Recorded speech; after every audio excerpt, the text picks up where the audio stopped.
Meus amigos e amigas do Facebook, também do canal YouTube A Voz de Sairé. No programa Compartilhando Experiências desta semana, vamos conversar com um casal muito especial aqui do município de Sairé. É o Expedito, conhecido por Expedito, e a sua esposa. Ele é presbítero da Assembleia de Deus do Ministério Pernambuco e tem muitas experiências para contar para a gente. Vamos conhecer um pouco, né? Saber onde eles nasceram e as experiências desde o tempo do tempo de criança, né? Expedito João da Silva, seu nome? Completo, Expedito João da Silva, né? Eu tenho algum vulgo conhecido pelas pessoas que fomos alunos de escola de infância, e me chamavam de Paulo, e a professora da escola, ela, não sei porquê, ela não gostava do nome de Expedito. Então ela me pôs o nome de Paulo. E por conta disso aí, até aquelas pessoas velhas da minha época, que ainda existem, ainda me chamam de Paulo. Né? De Paulo? Não tem nada a ver uma coisa com outra, né? Mas tem gente que lhe chama de Paulo. Tem gente que me chama de Paulo. Muitas dessas pessoas já morreram, já não existe mais, né? O senhor tem que idade? 86 anos. 86 anos. 86 anos, né? Então, aqueles alunos da minha época, inclusive tinha outros mais velhos do que eu, aí já foram, mas isso aí não vigorou, não. É Expedito mesmo. Todo mundo conhece, né? Expedito. E o senhor nasceu aqui em Sairé mesmo? Nasci no sítio Limeira. Sairé, né? Município de Sairé, considerado Sairé, né? Eu nasci ali, aonde é ali de Bio Caboclo. Ali, eu nasci ali, nasci, me criei ali, vivi até a idade de mais ou menos uns 16 anos. Depois fui para o Recife, trabalhei uma época para lá, voltei, mas sempre foi aqui a minha vida cotidiana, né? Depois que casei, foi que fui embora para São Paulo, fiquei uns 22 anos lá para São Paulo, mas voltei para Sairé e continuo em Sairé. Muito bem. E a senhora? Seu nome todo é como mesmo? Maria Altina de Barros. Maria Altina de Barros, mas ninguém lhe chama por esse nome, né? Lia. Lia. É a irmã Lia. Isso. E a senhora tem que idade? 72, vou fazer 73 agora em outubro. E a senhora é nascida aqui em Sairé? Aqui na cidade não, nasci no sítio Riachão Tapajipe. Sítio Riachão. Tapajipe, lá na beira do rio, pertinho do Poço da Careta.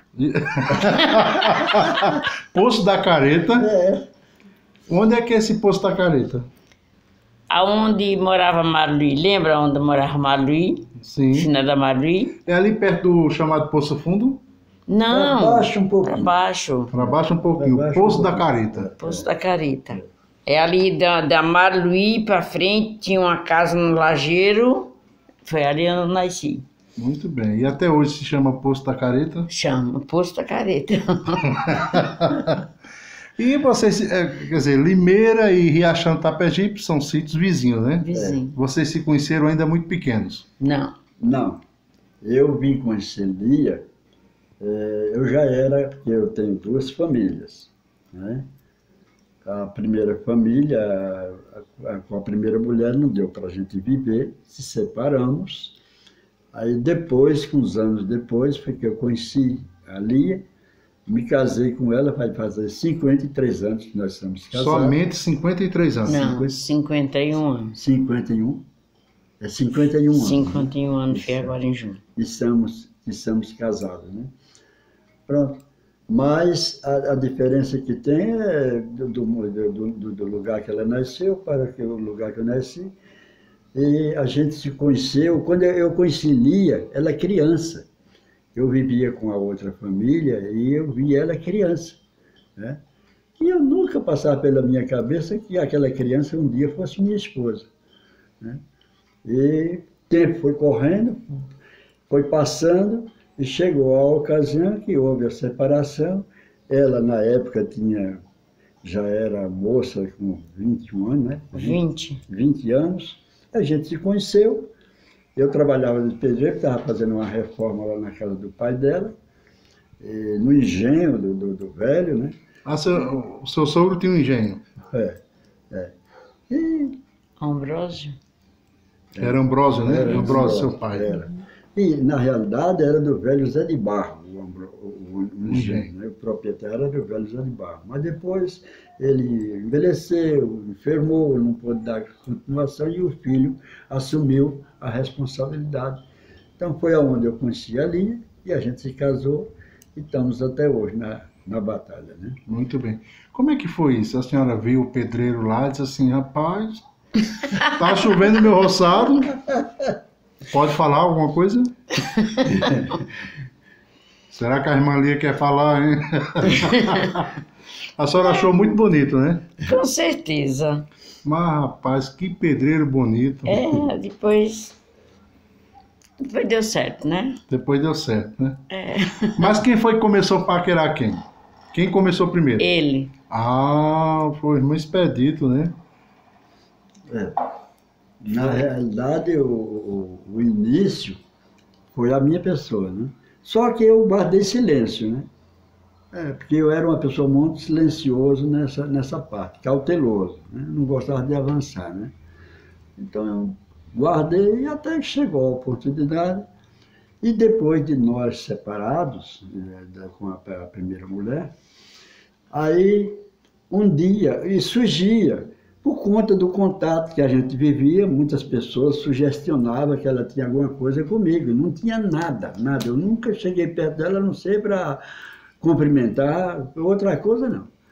E quando foi, depois que passou tudo, eu já fazia um ano que estava sem a outra mulher. Na minha companhia tinha um garoto de 9 anos, que era 2 filhos. Ela levou um com ela, abandonou a casa com tudo, né? Levou a menina e deixou o menino. E o menino continuou conosco. E aí foi quando eu me aproximei da Lia, e por conta da alguma coisa que o povo falava, principalmente a minha esposa, ela achava que eu tinha um relacionamento com ela como mulher, né? Não tinha nada a ver com isso. Aí eu me aproximei dela um dia e falei para ela, tu queres tornar essas mentiras em verdade? Aí ela disse, como? Eu, olha, eu sou casado, mas sou casado de servimento, não sou casado, aliás, sou casado eclesiasticamente, não sou casado no servir. E eclesiasticamente é considerado solteiro, né? Eu sou pai de 2 filhos, como você sabe, mas se você quiser casar comigo, aí depende de você. Ela silenciou um pouco. Eu disse, tudo bem, você fala com o meu pai. Se ele der permissão, eu caso. Eu caso. E daí continuou até que chegou o momento que casamos, graças a Deus, né? Estamos vivendo, como já falamos, há 51 anos que estamos juntos. Graças a Deus. Foi 2 coisas importantes que Deus colocou na minha vida. Uma foi Jesus e a outra foi a minha esposa. Tem sido uma esposa, companheira. Esta mulher nunca chegou diante de mim para reclamar de nada diante das nossas andanças. E só de mudança daqui para São Paulo, de São Paulo para aqui, ela me acompanhando, com filho, com crianças pequenas, a gente fizemos 8 mudanças, não foi 8? Nem sei. De 8 a a primeira 10. vez que eu fui para São Paulo, fui sozinho, né? Eu fui fazer uma pesquisa lá. Parei lá na casa de uma família, de uns parentes meus, fui trabalhar de pedreiro. Ela ficou, quando ela ficou grávida da quarto filho. Foi? Não, da caçula. Da caçula. Das Da 6. menina caçula, que é a Ângela. Né? E eu nem vi o nascimento dessa filha. Quando eu cheguei já tinha nascido. Né? Aí resolvemos ir para São Paulo. E nessa trajetória, da primeira viagem até o dia de hoje, que nós parou agora, né? Que paramos com essas viagens, aí tem mais ou menos umas 8 a 9 mudanças para lá e para cá. E ela me acompanhando. Nunca reclamou, nunca... nada. Graças a Deus. É uma companheira compreensiva em todos os momentos, é na saúde, é na enfermidade, na bonança, na falta, tudo ela está ao meu lado, né? Então, eu dou graças a Deus por isso. Muito bem. Irmã Lia, isso é uma declaração de amor para a senhora, não acha não? O que é que a senhora disse para responder uma coisa dessa, hein? Porque foi uma poesia o que a senhora ouviu agora, hein? Com certeza, né, irmão? O coração não deu uma tremidazinha, não? Não. Aí a senhora se apaixonou. Com certeza. Mas a senhora chamava de Paulo ou de Expedito? Eu chamava Seu Expedito. Seu Expedito. Seu Expedito. Aí casou e ficou chamando de Seu Expedito ainda? Não, chamei ele de Nego. Nego. Mas Nego, olha que coisa interessante, né? Para mim poder não chamar ele Seu Expedito, eu tinha que inventar. Inventou um nome, Nego. Eu inventei o nome E dele. a senhora se apaixonou pelo Nego. Exatamente, E continua apaixonada pelo Nego. com certeza. Então, ele falou que foi a coisa mais importante da vida dele. Uma das coisas. Ele falou duas coisas, não é? E uma das coisas foi o casamento com a senhora. E a senhora se arrependeu ou Não. gostou mesmo? Não.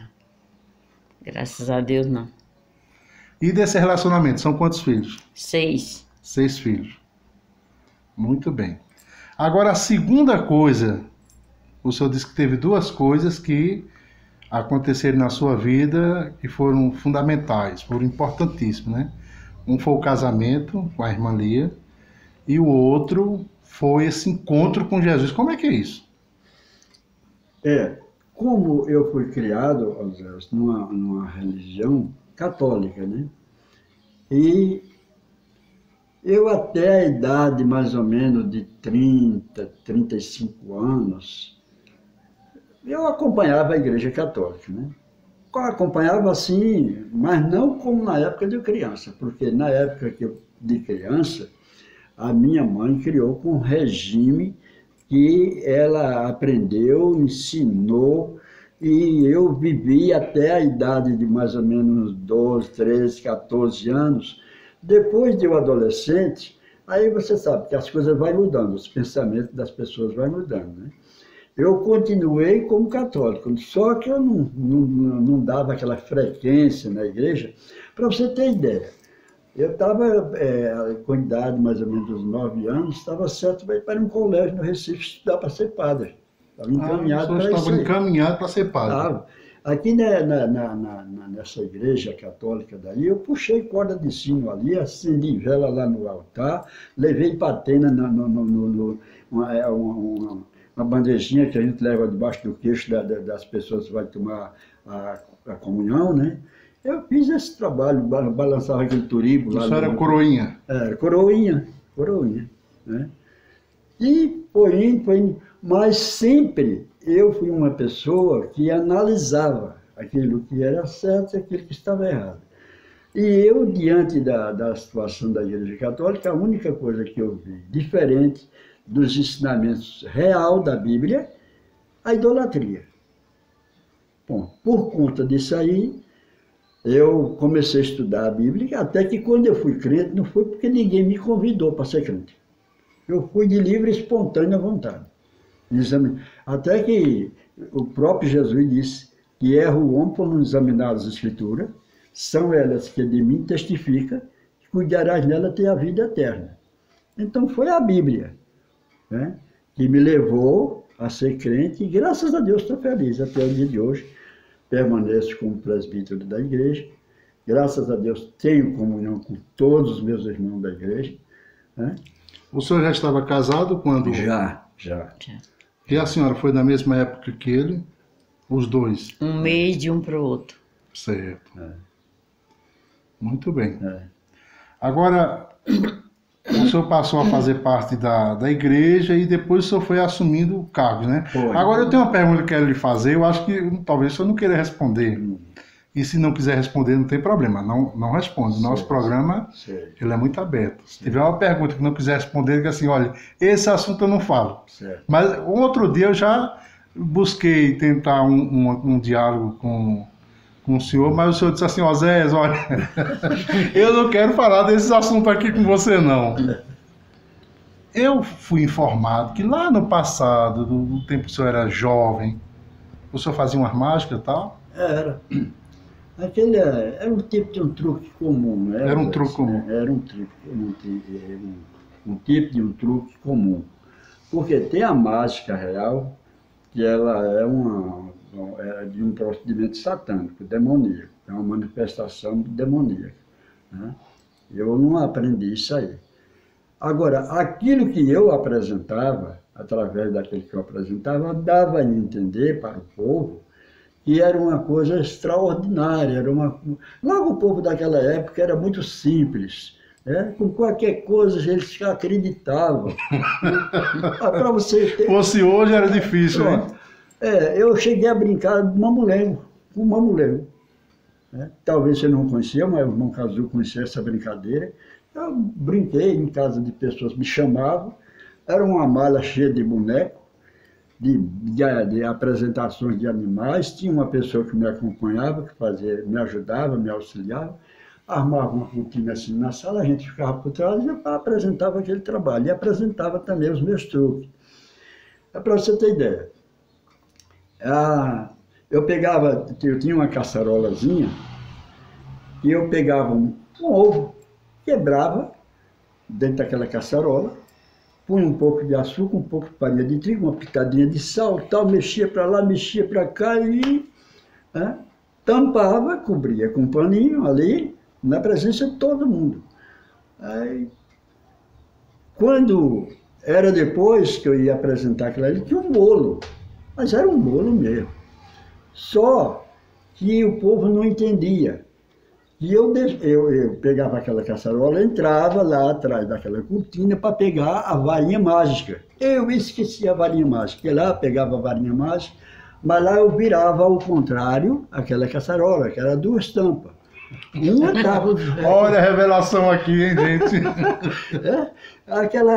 Aquele gravete que eu tinha posto ali, aquele negócio, ficava na parte inferior. E na parte superior estava o bolo. E era um bolo mesmo, caprichado, bem feito, né?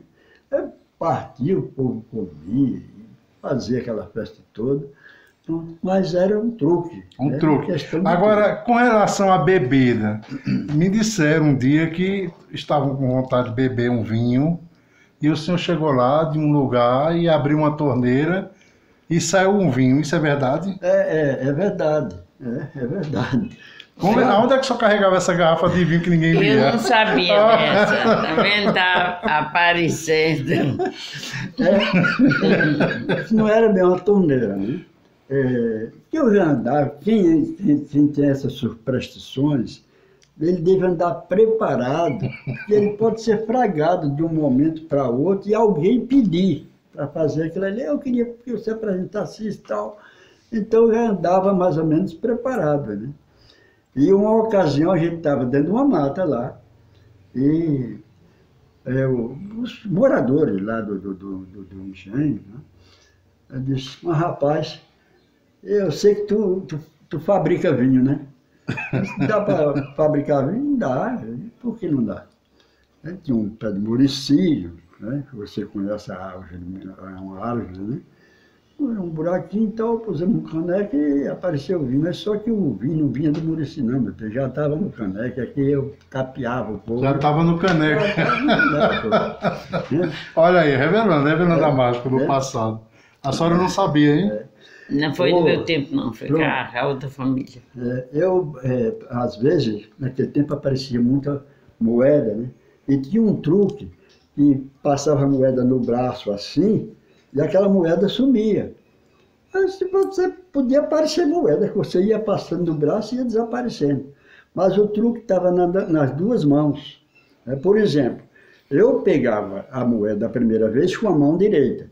Aí o que era que acontecia? A moeda caía. Aí eu apanhava com a mão esquerda. Pronto, o truque estava nisso aí. A mão direita estava vazia, não tinha mais nada, né? Aí a moeda vinha na mão esquerda aqui atrás do colarinho da camisa, punha aqui, e com a mão que estava vazia, passava assim e tal, mas a moeda que ia atrás das costas. E podia aparecer moeda. Quando era depois, eu levantava, balançava a moeda, caía.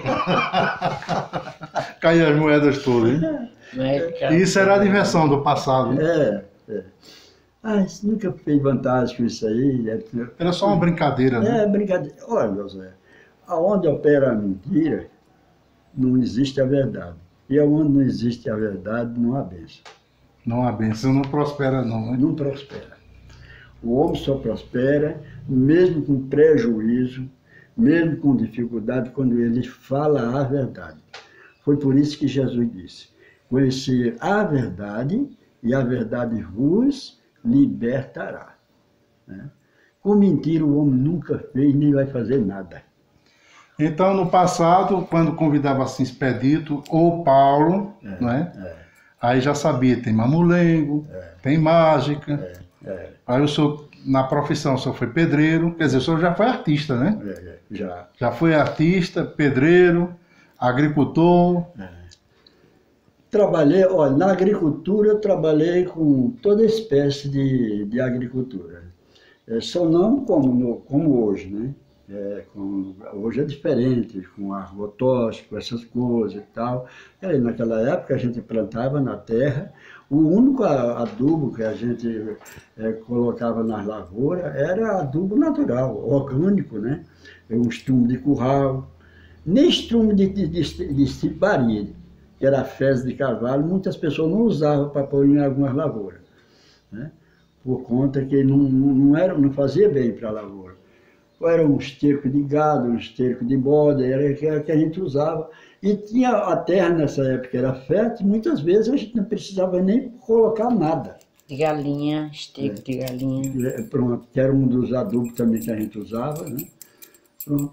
Então, mas eu trabalhei, eu toquei carvão, serrei madeira, cortei lenha, trabalhei no sul cortando cana, trabalhei no Sapateiro. sul... Sapateiro, barbeiro. O que você pensa eu fiz na minha vida para conseguir, eu vou dar conta da família. E a senhora sempre acompanhando? Não, essa época não era comigo. Agora tem uma pergunta para a senhora. A senhora deve ter aprendido a fazer rapadura, fazer mel, né? Muito não, mas acompanhei. Vou descobrir agora, hein? Porque a senhora é filha de um fabricante de rapadura. Sim. De mel de engenho. Sim. E também da cachaça, né? Fazia cachaça lá? Não. Meus avós e meu pai não faziam lá cachaça. Lá naquele engenho não tinha não. alambique. A veio que fazia era um açúcar, aquele açúcar de pedra. E a senhora aprendeu a fazer tudo isso? Não, eu não aprendi, não chegava a fazer por causa que meus pais não deixavam. Nós só trabalhava. Desde de 7 anos que nós já começamos a trabalhar no engenho. No engenho. Em todo o serviço da roça era com a gente. Nós levantávamos de 4 horas, ia para o engenho e os animais era quem... Era a atração animal. Da animal, a gente tingia... Era quem fazia a moeda. A moeda era com os animais. Com os animais. Aí uma ia tingir os bichos, outra ia apanhar a cana para sair do outro lado, outra ia puxar o bagaço, outra ia carregar, outra apanhava a cana em cima. Mas para fazer o mel tinha um mestre para isso? Tinha, era um senhor, aí depois foi meu irmão e tudo trabalhando. Muito bem. Muito bem. Agora, voltando aqui para a questão da fé, né? Aí vocês mudaram de religião, ou melhor, mudaram de igreja. Passaram a fazer parte da Assembleia, é isso? Isso. Com a Assembleia de Deus. Tudo bem. Aí o senhor vem para a Assembleia e o senhor já começa a ocupar alguns cargos, não é isso? É isso. O senhor poderia comentar sobre esses cargos? Eu comecei como auxiliar de trabalho, né? Você conhecia também, né? Você conhecia isso aí. Eu comecei como auxiliar de trabalho. Alguns anos depois, fui separado para o diaconato. E depois, uns anos depois também, eu fui separado para o presbitério, onde permaneço até hoje como presbítero. Quais são as suas experiências nesses cargos? Hein? Olha, Zéias, a minha experiência, diante de tudo que eu tenho contemplado, porque você sabe muito bem que tem pessoas que se apresentam como evangélicos e, na realidade, são evangélicos. São pessoas que andam segundo a palavra de Deus. Tem pessoas que se dizem evangélico e só tem o rótulo, tem o nome, mas não procede como evangélico, né? Eu não posso apontar nome de ninguém, pessoas, porque não cabe a mim, porque cada um de nós vamos dar contas a Deus das nossas culpas, da nossa responsabilidade. Mas na minha experiência que eu tenho durante esses anos que frequento a Igreja Assembleia de Deus, eu vejo um lado positivo, que é o lado que é certo dos ensinamentos da Palavra de Deus. Isso aí não tem contradição. Por outro lado, eu vejo até pessoas que muitas vezes são ministrantes e não procedem, não ensinam e nem procedem conforme a Palavra de Deus. Então, isso traz umas consequências para as pessoas que não conhecem o Evangelho, que não conhecem a Palavra de Deus. Olha, eu já cheguei a pregar para algumas pessoas, convidando para ser crente, né? Que ele dizia assim: eu ser crente para ser como fulano, cicrano, bertano? Deus me livre, não quero nem saber. Não, meu filho, eu estou te chamando para você ser crente em Jesus, ser salvo. Não é para ser como fulano, não. O seu caminho para você chegar à presença de Deus, quem faz é você, né? Porque o caminho para o verdadeiro crente é aquilo que a Bíblia ensina. E que essa pessoa tem que proceder e viver de conformidade com essa palavra. Do contrário, ele faz parte, mas ele não tem herança das promessas eternas em Cristo Jesus. Muito bem. E uma coisa que eu posso dizer aqui, Sairé inteiro diz isso, né? O senhor é uma reserva moral. O senhor é uma reserva moral. Pronto. Na Igreja Assembleia, com certeza deve ter, com qualquer igreja tem várias pessoas que a gente diz assim, são reservas morais. E aqui em Sairé, Expedito João é uma reserva moral. E a senhora, mas pode falar, estava atrapalhando. Até eu não gosto de elogios. Porque até que Jesus ensinou isso aí. E quando todo mundo disser tudo bem a nosso favor, tem alguma coisa contrária. Porque nem ele agradou a todo mundo. Uma ocasião eu estava ali em Everaldo, que tem o... Everaldo, chama Pororoca, né? É, do abatedouro. Isso, pronto. Eu comprei lá uma mercadoria, ia saindo, e tinha um cidadão lá. Eu não sei se era um vendedor, sei que tinha esse cidadão. Quando eu ia saindo, quase saindo na porta, aí ele disse: Expedito, por favor. Aí eu retornei, ele foi, pôs uma das mãos dele assim no ombro do rapaz e outra no meu ombro. Você está vendo esse cidadão? Esse cidadão aí é crente da Assembleia de Deus. Agora é crente, viu? Esse é o exemplo das pessoas que frequentam a Igreja Assembleia de Deus. Eu fiquei murcho ali, meu Deus, porque muitas vezes as pessoas lhe veem de uma forma e Deus vê de outra, né? Há uma passagem bíblica que quando Samuel foi fazer a separação precisava de um rei para Israel, foi na casa de Jessé, ele tinha 7 filhos. E o próprio Samuel, profeta, quando chegou na casa de Jessé, né, aí se apresentou um dos filhos, né, de Jessé, Eliabe, novo, bonito, boa estatura. Ele disse: eis aí o rei. Mas foi o que Samuel viu. E na hora o Espírito de Deus repreendeu Samuel e disse: Samuel, tu vê o que está por fora, mas eu vejo o que está por dentro. Então, Oséias, a aparência é uma coisa e ser é outra. Mas eu não estou errando não, o senhor é. Não aparenta ser. O senhor é e não aparenta ser. E a senhora já ocupou alguns cargos também na igreja? Só segunda pessoa dirigente de circulação. Muito bem. É um trabalho feito, né? Já faz 14 anos que eu tô Estou ajudando as irmãs Muito bem. lá. Muito bem. Então, a gente está aprendendo um pouquinho, ouvindo vocês contar essas experiências, né? É uma trajetória de vida. Quando eu aceitei Jesus, eu tinha 23 anos, estava no terceiro filho. E Terceiro filho. Vai fazer 48 anos agora em dezembro, que eu sirvo a meu Senhor. Como é que era a Assembleia de Deus aqui antigamente? O senhor lembra? Olha, Zé, quando eu conheci a Assembleia de Deus aqui em Sairé, foi numa época... Depois de 20 anos da gente crente. Depois já foi uma época mais recente, né? Porque nós aceitamos Jesus e fomos embora para São Paulo. Aí lá nos batizou, ele já veio consagrado a diácono, a auxiliar, a presbítero, tudo lá de São Paulo.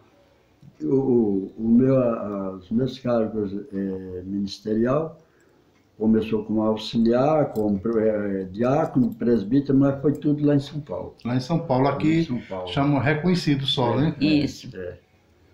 Muito bem, muito bem. Importante esse nosso programa de hoje, né? Estamos aprendendo um pouco com esse casal. Quer dizer, irmão Expedito, todos nós chamamos irmão Expedito aqui em Sério. Todo mundo chama, né? Irmão Expedito e irmã Lia. Ô, irmão Expedito, no caso da Assembleia de Deus, quais são os cargos que tem? O senhor falou auxiliar, depois vem diácono. Olha, vem o auxiliar de trabalho, né?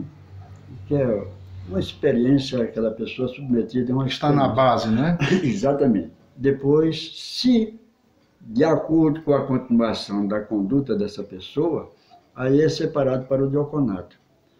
Depois, para o presbitério, evangelista, pastor. Mas segundo a Bíblia, quando uma pessoa é separada para o presbitério, já é considerado como pastor.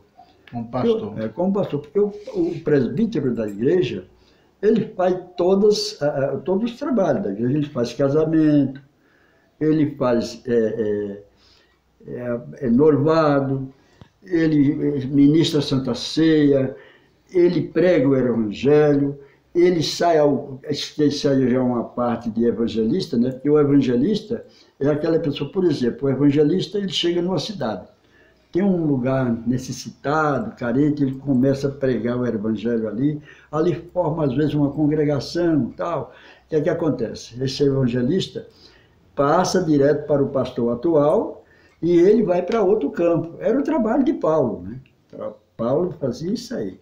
As igrejas da Ásia, que a Bíblia relata, outras igrejas que foi constituída, era por Cristo, mas Paulo fazia isso. E Paulo sempre, quando saía de um lugar para outro, ele deixava os presbíteros, né? Então, o presbítero é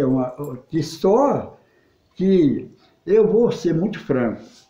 Por exemplo, o presbítero da igreja, quando ele é enviado para um campo, por exemplo, para uma cidade, ele vai com ação pastoral, como pastor. Mas se ele vai para lá para auxiliar outro pastor, ele está subordinado às ordenanças daquele pastor local, como eu aqui, né? E a maioria dos presbíteros. Então, a partir do momento que essa pessoa é considerado como presbítero, no caso, ele é considerado como pastor da igreja, aí é quando ele é separado para pastor, né? Quando ele é separado para o evangelista, depois vem o cargo de pastor, mas a partir do momento que você assume a responsabilidade de presbítero, da Bíblia consta que você é considerado como pastor. E o trabalho que o pastor faz, o presbítero faz a mesma coisa. Faz a mesma coisa, né? É verdade. E para a gente concluir o nosso programa, eu queria pedir a vocês que pudessem deixar para todos nós um conselho, uma palavra, né, de otimismo. Tanta gente está nos assistindo agora, também nos ouvindo. Qual o conselho? Vamos começar logo pela irmã Lia. Qual o conselho que a senhora daria para todo mundo? Principalmente para essa juventude. Pensando bem assim e tal. Eu sei que num programa as pessoas sempre pensam assim, o que é que eu vou falar, não é? Muita gente vai ouvir, né? Com certeza. Pensou alguma coisa? Algum conselho? Diga, seu filho está lá em São Paulo, né? Seus filhos estão lá em São Paulo? Dê um conselho para seus filhos que estão lá em São Paulo. Eles vão assistir a senhora, viu? É verdade. Depois eles vão comentar com a senhora. Qual o conselho que a senhora vai dar para o mais novo lá? Aquele fique firme com o Senhor, né, irmão? Nunca olhe para as dificuldades, olhe mais para Jesus, que Ele é o consumador da nossa fé, é quem nos dá força para nós vencer, caminhar sem olhar para trás. Se nós olhar para trás, somos sujeitos a cair. Mas quando nós olhamos para Jesus, o nosso consumador da nossa fé, o nosso Salvador, Ele sustenta com as suas mãos e leva nós à frente. É o conselho que eu tenho para meus 4 filhos que estão lá. Para os 4, né? Os 4. Eu pensei que só era para um, que eu ia dizer, e para o mais velho, qual é o conselho? É para todo mundo, né? Para todo mundo. Mais velho é Ana, a outra é a Adriana, a outra é a Ângela e o outro é o Elias. São 4 filhos. São 4 filhos. A senhora havia falado de 6? Mas porque morreu 2. Ah, tá certo, tá entendido agora. Deus levou 2. E eu tenho 9 netos, tenho 4 bisnetos, e estão tudo lá. Olha, eu não sei se a senhora queria falar sobre isso, eu sei que está terminando o programa, mas eu queria só lembrar uma coisa. A senhora passou outro tempo aí por um problema de saúde, né? Sim. Muito sério, né? Fui desenganado do médico por causa de que eu fui operada de apendicite e ela estrangulou. E ali eu fiquei 19 dias no ETI, sem reconhecimento, só pela misericórdia, mas o Senhor estendeu a sua mão e restaurou-me que o médico deu por encerrado, que eu não ia ter mais vida, mas o meu Deus é quem é o dono da vida e hoje estou aqui. Pois é, eu estive no hospital nessa época, foi lá em Caruaru, né? Isso. Eu estava lá no hospital para tratar uma outra situação, aí encontrei com um membro da sua igreja aqui de Sairé, e ele disse, Oséias, a irmã Lia só está esperando o momento final.